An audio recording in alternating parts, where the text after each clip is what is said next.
As I took classes in college and seminary in preparation for ministry, I never had anyone talk to me about my emotional life. I knew I was supposed to pray, read my Bible, serve others, worship, fast, the traditional spiritual disciplines. But I didn't know that emotional and physical health were every bit as important as my relationship with God. In fact, I didn't know that they were essential for my relationship with God. I was kind of a Gnostic, that I had somehow separated, my spiritual life from my physical and emotional life, and which is not unlike a lot of us. In fact, those in ministry, in particular, struggle emotionally, and we'll look at that in a minute, but especially in the area of depression. Um, and I tend to, cringe when people try to boil the secret of life down to one thing, or people claim, one thing is the key to unlock the spiritual life, but sort of at the risk of doing exactly that. I truly believe that of all the things I have learned in the time I've been a Christian, the most valuable insight that I've ever received is this. If we change the way we think, we change the way we feel, we change the way we perceive, and the way we act in the world. Our thoughts create our feelings, and our feelings provide motivation and perspective by which we act.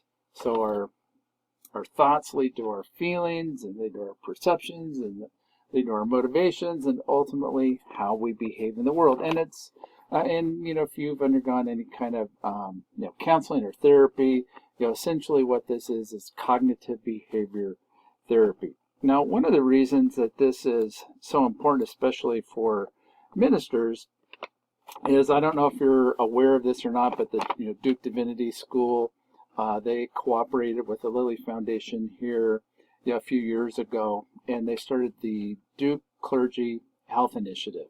And just recently, they put out a book, Fractured and Faithful, and this is the most scientific study that they've done of ministers in many, many years. Over the years, the National Association of Evangelicals, Focus on the Family, and Fuller Seminary, have done surveys, but this is the first full scale survey of clergy mental health in many, many years.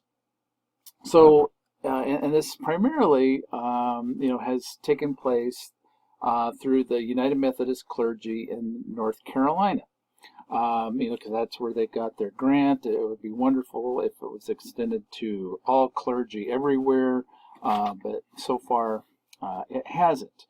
But they surveyed these clergy, and clergy experience depression at about twice the rate of the general population. And they also found, that, like previous studies had found, is that male depression presents itself differently than female depression. Women tend to feel out depression as sadness, whereas men tend to experience it more as anger, and they act out. And sometimes people will self-medicate themselves, whether it's through alcohol or other drugs, when they're depressed, or if they have bipolar disorder, or, many other mental illnesses as well.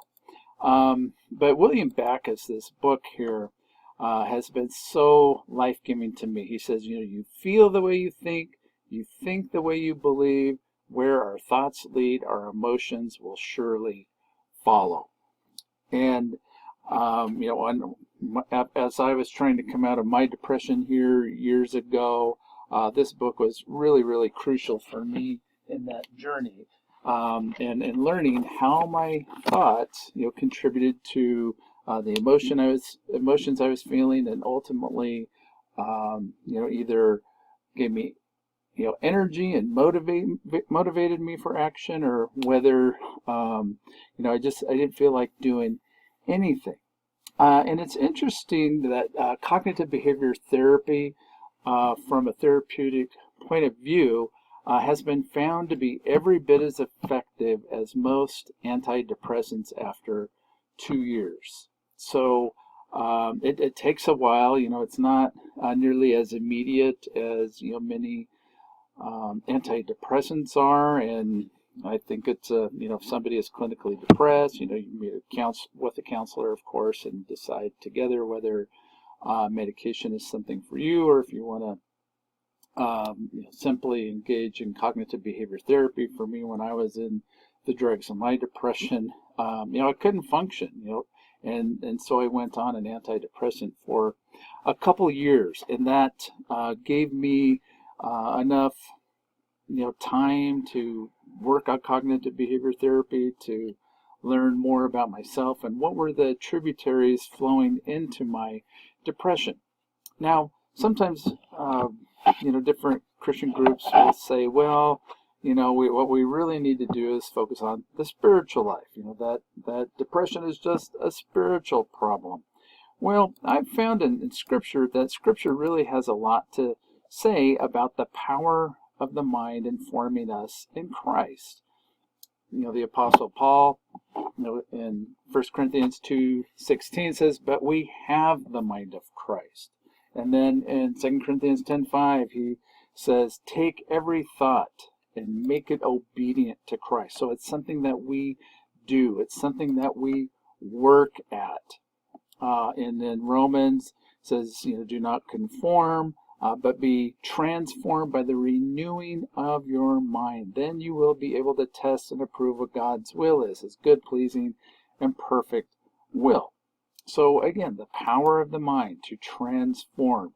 Let this mind be in you, which was also in Christ Jesus. So Paul seems to say that we have the mind of Christ. It's an indicative thing, but yet it's an imperative that we also need to put it on.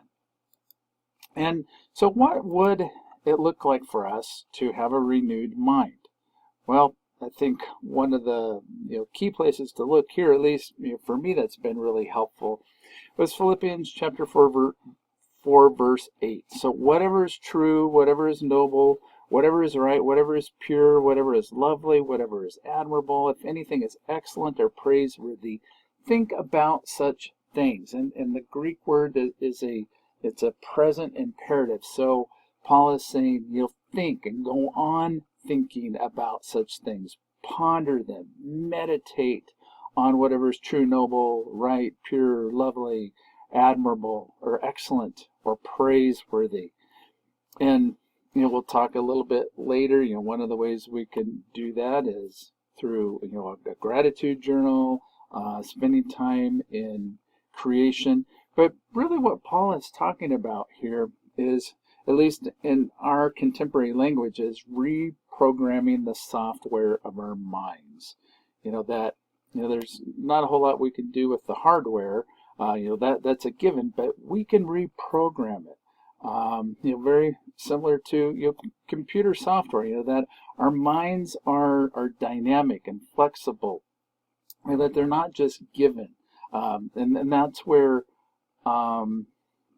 practicing Christian mindfulness helps us develop neuroplasticity, helps our brain stretch, helps us create new neural pathways. And as we learn new habits of mind, it's very similar to learning new physical habits. Whether it's running, or maybe it's lifting weights, or we're learning how to balance, or do yoga, or do a new sport. But as we develop these new habits, they are transformative. Now, a couple other books that have been really helpful for me along these lines are Martin Seligman's book, Authentic Happiness, and then his other book, Learned Optimism.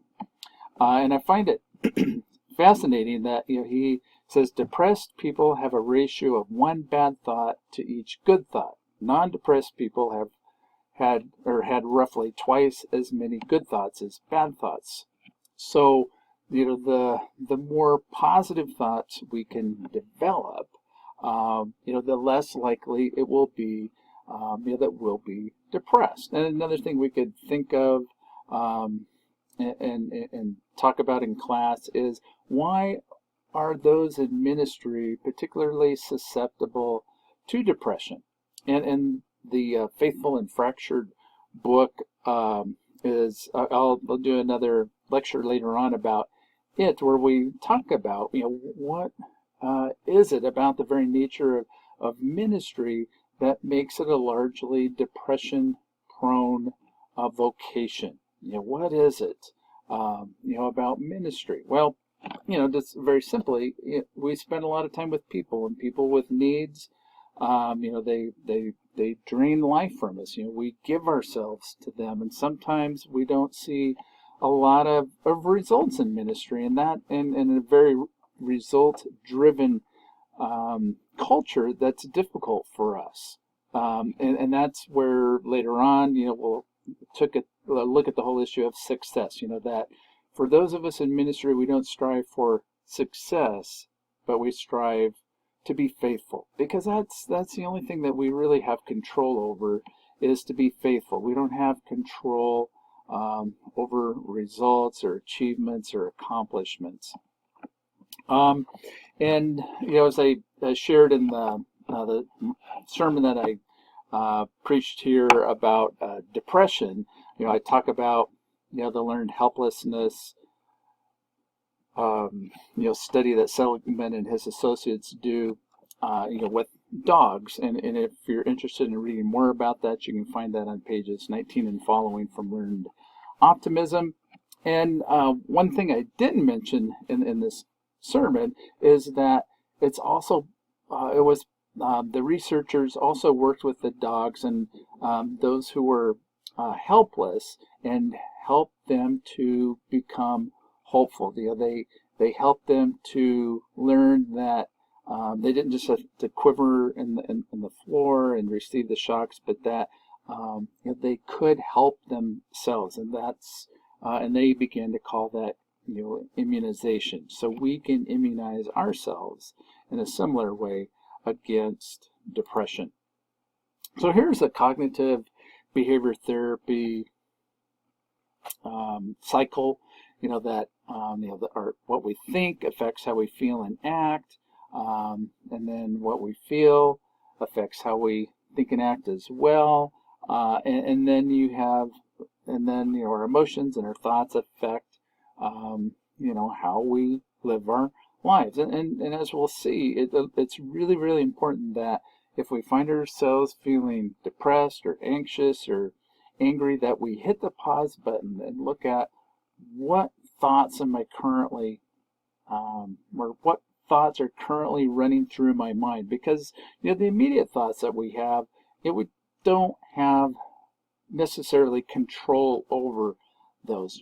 Changing those are more of a long-term project. But what we can do is recognize what thoughts are running through our mind, and then we hit the pause button, and to realize, okay, well, I'm having depressed thoughts, and I feel depressed. Okay, then we can begin to argue with those, and we'll look at that here in a little bit as well. Well, here's another graphic to help you, think about, where do emotions come from? Well, we typically will see and hear something, we'll experience something. It could be in a relationship, it could be a circumstantial kind of thing. But whenever we see and hear something, we never see it as it is, but we always interpret it. And that means that we tell ourselves a story about it.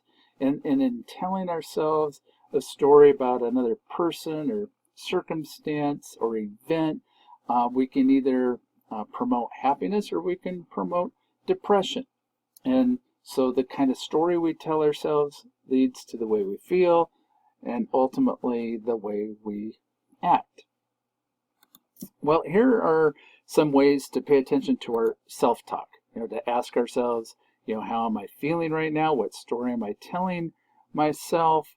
And then to question and even debate your feelings and the stories that you're telling yourself. And for much of my life, I didn't know that I could do that. That I just thought my feelings were truth, but they're not. And cognitive behavior therapy helped me to begin to ask myself, am I telling myself an accurate story? Is this the only story that can be told? And many of us have grown up with false stories. Perhaps they're learned helplessness kinds of stories. And so we learn through the hope of the gospel that, we can think and perceive and act in the hope of the gospel in a different way. And we can begin to tell ourselves a hopeful story, to tell ourselves the gospel story, that failure and setback is not final, but only, Christ is final. And we can also learn to ask ourselves, is what I'm feeling the only appropriate emotion under the circumstances? And to learn that people vary greatly in how they react to certain situations, which that always amazed me, especially early on in ministry. Was, I'm pretty chill person for the most part, and it just always amazed me how some people got so cranked up about certain events, and I'm just thinking, what's the big deal about this? And they're angry, and they are just emoting. Well, something had been triggered in them, and we'll talk in a little bit about the role of the amygdala in the brain. It's sort of the smoke detector of the brain, and whenever it senses danger, it kicks in. And many people, either because of family of origin issues or maybe because of past trauma, or their own self-talk, they've just trained their amygdala to be on high alert, and this is called the hijacking of the amygdala. The amygdala just hijacks us and our emotions and can set us down a pathway that we don't want to go down, but we find it difficult to go a different way. But we'll come back to that here in a few minutes. Now, the importance of self-talk and conflict is really crucial too. If you're not familiar with the Crucial Conversations book, I encourage you to pick that one up. We're not going to engage that one in this class, but here at NNU, we've used this book in helping us to negotiate conflict and to have important conversations that we need to have on campus that aren't always comfortable. And one of the central things about conflict is, sometimes we'll look at somebody reacting in a certain way, and we'll think, well, where did that come from? What is going on? So we need to ask, why would an otherwise reasonable, rational, and decent person do what this person is doing? And the bottom line here is to assume good intentions. And my wife works for healthcare system, and that's one of their guiding practices, is to always assume good intentions. Even if somebody is acting in an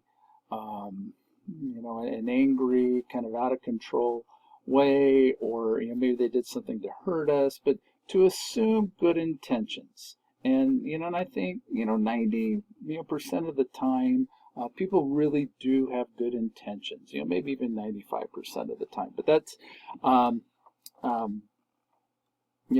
the area of conflict. If you're interested, you can check that out more. And again, William Backus here, he says, what's crucial in our lives is not what happens to us, but how we interpret or understand what happens to us. Not what others do, but how we explain what they do. Not what is, but what we believe about what is. And basically what he's saying is, what is the story that we're telling ourselves? What is the lens through which we view these events and these circumstances? That, again, life is not just a given, but we interpret it. We look at it through a lens. Human beings are hermeneutical creatures, that we always have certain lenses, which I'm sure you've talked about that in your Bible classes, but our gender, our class, our race, our family of origin, all these things they affect the lens through which we view ourselves and other people, and then how we react to situations of conflict or obstacles. So 10 cognitive distortions. These are, 10 ways that stinking thinking exhibits itself in our life. Well, first off is all or nothing thinking. Perhaps you've experienced this one, but it's where I say, well, either I'm a success or I'm a failure. It's one or the other. There's nothing in between. This is the view where life is more like an on-off switch than a volume control. It's one or the other. It can't be both, or it can't be something in the middle. Then there's overgeneralization, where, well, I messed up in this area. I must be a failure in everything I do. So we move from one small slice of life to spreading that out through our entire life. That not only am I a failure in this relationship, but I'm a failure in all relationships. And then there's the mental filter, where we filter out the positive and zero in on the negative. And we all, I think, are experts at this. We can receive the most wonderful compliment from somebody, and then somebody else comes along and criticizes us about something. Well, what do we remember? Well, we remember the criticism, unfortunately. And that's where when criticism is valid, and that old saying, there's an ounce of truth in every pound of criticism. But we need to keep that in perspective, because there's also a lot of malarkey in a lot of criticism as well. And that's where if we can become more self-differentiated, we can be more self-aware, self-confident, and we can realize that when some people criticize us, that their criticism says a whole lot more about them than it does about us. That what they're doing is they're transferring their own wishes, wants, and desires, their own disappointments, maybe with other pastoral power figures in their life onto us. And so then we need to sift through, what's about them and what's about us. And then disqualifying the positive is very similar. If somebody pays us a genuine compliment, we might have this script going on in our mind that says, well, if people really knew what I'm like, or if you really knew what I'm like, you wouldn't be saying that. So we need to, quit doing that, and that, God doesn't expect us to, when somebody pays us a compliment, to just say, that really wasn't me, that was all God. That makes me think of the story. Maybe you've heard this before, but there was a preacher, and he always wanted to buy a farm, and but he didn't have a big salary, so he had to he found this farm, and it was very run down, and the house and the barn and the fences were just horrible. But because the farm was in such disarray, he got it for a really good buy. Well, he would spend his days off, and evenings, when he could, working on the farm and sprucing it up. And so finally, he got it in good shape. And that's when one of his neighbors came over and said, well, Pastor, God has really done a good work in this place here. And the pastor, with a twinkle in his eye, says, well, you should have seen this place when God had it all to himself. And I love that story, because yes, God helps us, but we are also responsible as well. And so we need to give ourselves, an attaboy or an attagirl. When we do a good job, to be proud of ourselves, just like our children, to be, proud of them, to encourage their hard work. That when they have been disciplined and persisted in something, you know, and and I think we all do that to our kids, wanting, expressing our pride in them. Well, why can't we do that toward ourselves? Well, let's move on here. The fifth um, cognitive distortion is jumping to conclusions, and this takes two different forms. There's mind reading, and we do this as well. Where we'll somebody, we walk by somebody and they didn't say hello to me today, so then we think, okay, well, boy, they must be mad at me. What's going on? Or we sent somebody an email, or we called them and they haven't responded. It's really easy to think, well, again, they must be mad at me, or they're disappointed at me, or I don't think I did anything to hurt their feelings. And then there is, the fortune teller error, the crystal ball gazing, which is where, we predict the future. And for me, one of the best images of this is the Palantir stone in the Lord of the Rings. Where, if you're familiar with those, I think most everybody has, seen those. But Sauron uses these Palantir stones, to only show Saruman and his other henchmen, the bad things. Lord Denethor, also of Gondor, only the depressing things, to develop helplessness and hopelessness in them. So he never shows them the full picture, but only the most negative views possible. And our daughter Annie, she has physical disabilities, has a chronic bone disease, and Shelley and I have struggled throughout the years with this crystal ball gazing cognitive distortion, that we have been tempted at times to look at the worst possible outcomes, whenever there might be a setback in her health.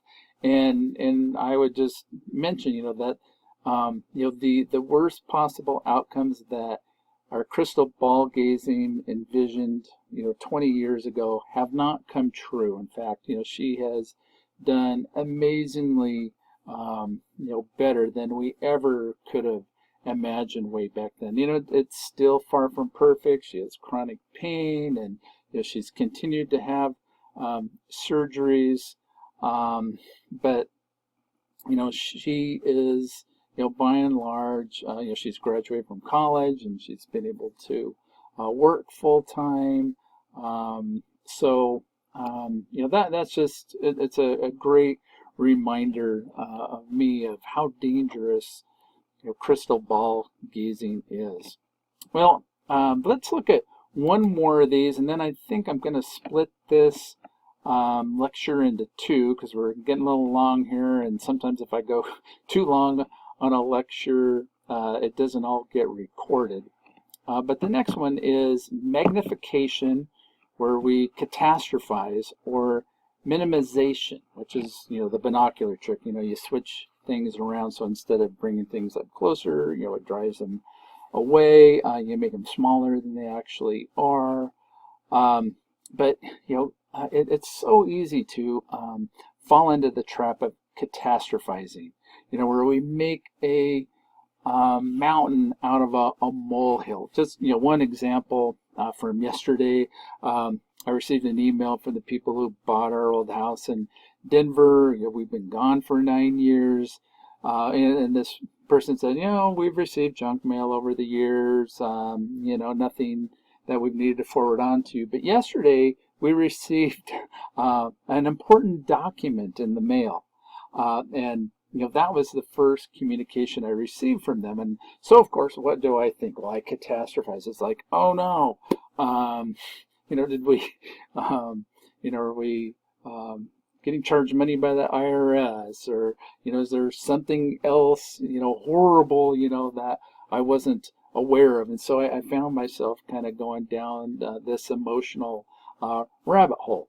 And what it turned out to be is our mom, or my mom, she was sending us some money paying for property taxes.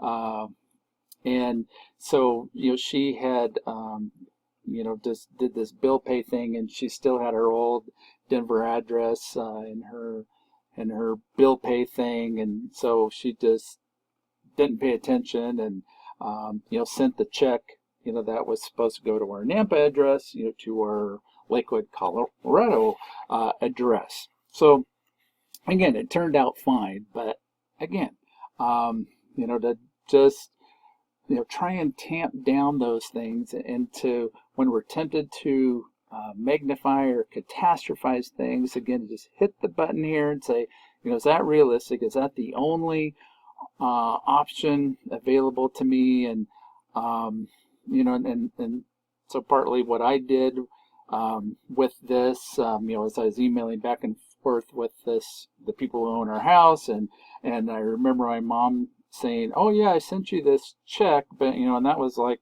10 days ago, and I'm thinking, well, why haven't we received that? I wonder if she ended up, by accident sending that to her old address. Well, sure enough, that's what happened.